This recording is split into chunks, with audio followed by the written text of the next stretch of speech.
cigánytelepen nőttem fel, tudom mi a szegénység. Ahova eljutottam és ahonnan eljutottam, vályogvető cigánygyerekként jutottam el oda, ahonnan eljutottam. Büszke vagyok rá, se a szüleim nem tudott támogatni, se az állambácsi.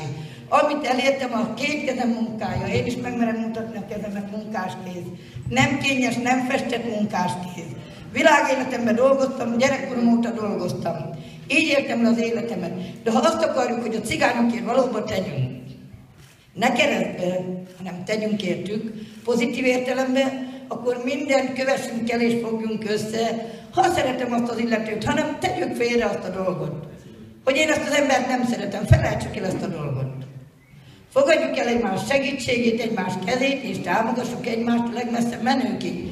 De viszont azt nem fogadom el, hogy a saját fajtámat, mert odakint is mondtam, olyan gyönyörű az én bőröm, elnézést sajátom, büszke vagyok rá, nem kell szoláriumozni, nem kell festeni magam, ezt a Jóistentől kaptam, ezt a gyönyörű bőrt.